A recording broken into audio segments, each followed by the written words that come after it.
Me friends and ఫ్యామిలీతో సరదాగా బయటకు వెళ్ళటానికి కారు లేదా అయితే వెంటనే ఈ నెంబర్కి కాల్ చేయండి.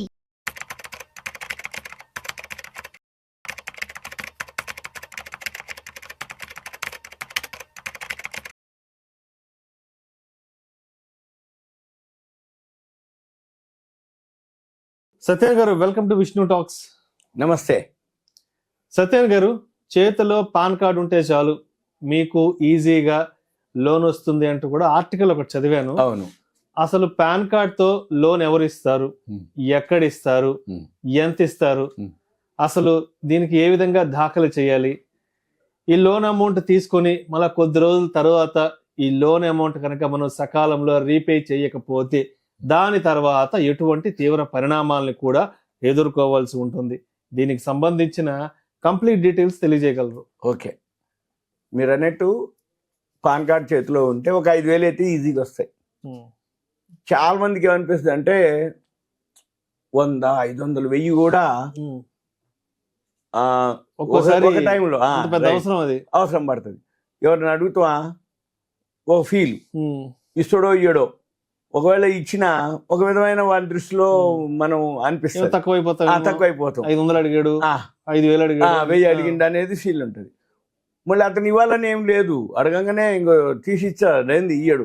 దాని బదులు మన దగ్గర పాన్ కార్డు ఉందా, ఒక 5,000 వరకు వస్తాయి. అది ఎట్లా వస్తాయి, ఏం వస్తాయి, దయచేసి వీడియో వినేవాళ్ళు కాల్ చేయొద్దు. మీరు వీడియో చెప్పారండి నాకు 5,000 కావాలి నాకు ఇప్పించండి అని మీరుంటే ఇవ్వండి అట్లా అనొద్దు. ఓకే, సరిగా చెప్దాం. జనరల్గా ఏంటంటే ఎప్పుడైనా పైసలు అవసరమైనప్పుడు మనకి అంటే పర్సనల్ లోన్లు అంటాం. ఈ గవర్నమెంట్ ఎంప్లాయీస్ కానీ, ఇన్కమ్ ట్యాక్స్ రిటర్న్స్ ఫైల్ చేసేవాళ్ళు కానీ, సాఫ్ట్వేర్ ఎంప్లాయీస్ అయితే పెద్ద ఏమి ఉండదు, ఎందుకంటే క్రెడిట్ కార్డులు ఉంటాయి, వాళ్ళకి వేరే ఫెసిలిటీస్ ఉంటాయి. పే స్లిప్ తోటి అన్ని వాళ్ళు లోన్స్ గిన్స్ అవి తెచ్చుకుంటారు. కానీ మామూలు వాళ్ళు ఎవరైతే పాన్ కార్డు ఉందో, ఇప్పుడు పాన్ కార్డు కామన్, ఆధార్ ఎంతో పాన్ కూడా కామన్. ఎప్పటి నుంచి అంటే 1992లో అర్షద్ మెహతా స్కామ్ జరిగిన తర్వాత సెబీ ఏదైతే షేర్ మార్కెట్కి స్టార్ట్ అయిందో అప్పటి నుంచి పాన్ కార్డుని ఇంట్రడ్యూస్ చేయటం, పాన్ కార్డు మీద అవేర్నెస్ కలిగించటం.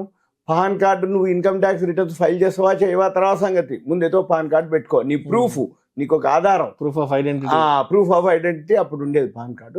తర్వాత పాన్ విత్ ఆధార్. ఇప్పుడు మనకి 2 పాన్ ఉండాలి, ఆధార్ ఉండాలి. ఏదన్నా ఆ 2 కనుకుంటే నువ్వంటూ ఒక ఐడెంటిటీ మీకు. అయితే ఇప్పుడు ఇది ఎవరిస్తారు, ఈ లోన్, ఈ 5,000 ఏదైతే ఉందో ఎవరిస్తారంటే, ఇది మనకు పాన్ ఆధార్ ఏదైతే main document, main proof, main identity మన యొక్క. అయితే దీంట్లో ఏదైతే లోన్ తీసుకునే టైంలో ఫస్ట్ ఎవరు ఏ లోన్ ఇచ్చినా ఎక్కడ ఇచ్చినా ఫస్ట్ చెక్ చేసేది పాన్ ఆధారే. పాన్ తోటే నీ ఇన్కమ్ ట్యాక్స్ ఎంతవరకు ఎలిజిబిలిటీ ఉంది, ఇన్కమ్ ఎంత గెయిన్ చేస్తున్నావు, ఐటీ రిటర్న్స్ ఫైల్ చేస్తున్నావా లేవా, నీ ఇదంతా దాంట్లోనే ఉంటుంది. కాబట్టి పాన్ కార్డు చాలా చాలా ముఖ్యం అనమాట. అందుకని ఎక్కువ శాతం అందరికీ ఉంటుంది. ఇప్పుడు పాన్ కార్డు లేని వాళ్ళు అనేది ఎక్కడో నెగ్లిజిబుల్, 1% కూడా ఉండకపోవచ్చు, ఎక్కువ శాతం ఉంటున్నారు. అయితే ఇదంతా కూడా ఎవరైతే పాన్ కార్డు ఉంటుందో ఫస్ట్ లోన్ ఇచ్చేటప్పుడు పాన్ కార్డు వెరిఫై చేస్తారు. దీంతో పాటు క్రెడిట్ స్కోర్ అని ఒకటి ఉంటుంది, దాన్ని సిబిల్ స్కోర్ అంటారు. ఇది మర్చిపోవద్దు. ఎవరైనా సరే నాకు 5,000 లోన్ ఇస్తారు కదా మీరు అన్నట్టు పాన్ కార్డు ఉంది కదా అంటే కాదు. సిబిల్ స్కోరు 700 పైన కనుక ఉండి ఉంటేనే వాడు ఎగ్గొట్టో, ఐపీఎల్ పెట్టో, లేకపోతే ఇంకేదన్నా చేసి 400, 300 ఉన్నటువంటి సిబిల్ స్కోర్ ఉన్న వాళ్ళకి ఎలిజిబిలిటీ ఉండదు, అర్హత లేదు. అర్హత ఎవరైతే ఎలిజిబిలిటీ వస్తుందో 700+ ఉండి సిబిల్ స్కోర్ ఉండి ఆయన ఎటువంటి డిఫాల్ట్, ఎటువంటి లోన్లు తీసుకోకుండా, ఎటువంటివి తీసుకున్నా కానీ టైంకి రీపేమెంట్ చేసిన వాళ్ళకి పాన్ కార్డు కనుక చేతిలో ఉంటే 5,000 అయితే ఇమీడియట్గా వస్తాయి. ఇది ఎవరెవరు ఇస్తారు? పబ్లిక్ సెక్టార్ బ్యాంకులు, ప్రైవేట్ సెక్టార్ బ్యాంకులు, రెండోది నాన్ బ్యాంకింగ్ ఫైనాన్స్ కంపెనీలు, ఎన్బిఎఫ్సిలు నెంబర్ ఆఫ్ ఉన్నాయి. కొన్ని వందల నాన్ బ్యాంకింగ్ ఫైనాన్స్ కంపెనీలు ఉన్నాయి. నేను పేర్లు చెప్తా, వాళ్ళు ఇస్తారా ఇయ్యరా అనేది కాదు, చాలా ఉన్నాయి నాన్ బ్యాంకింగ్ ఫైనాన్స్ కంపెనీలు. ఉదాహరణకు కొన్ని 100 ఉన్నాయి. మీరు ఒకవేళ ఎవరైతే కావాలి అని అనుకుంటారు అనుకోండి, ఉదాహరణకి సింపుల్గా ఫైనాన్స్ సెక్టార్కి వస్తాయి 526 కంపెనీలు ఉన్నాయి. ఓన్లీ అఫీషియలే, ఏది అఫీషియల్గా లోన్ ఇచ్చే కంపెనీలు 526 కంపెనీలు ఉన్నాయి. ఈ లోను ఎవరిస్తారు, ఎట్లిస్తారు? వాళ్ళు ఎన్బిఎఫ్సీలు అంటాం మనం, ఎన్బిఎఫ్సీలు వాళ్ళు ఇస్తారు. దాని నుంచి మనం తీసుకోవచ్చు. 526లో మీకు వీలైందంటే అట్లా పేర్లు చెప్పం మనం, ఎందుకంటే మళ్ళీ ఆ పేర్లు మనం ప్రచారం చేసినట్టు అయింది కాబట్టి మేము పేర్లు చెప్పం.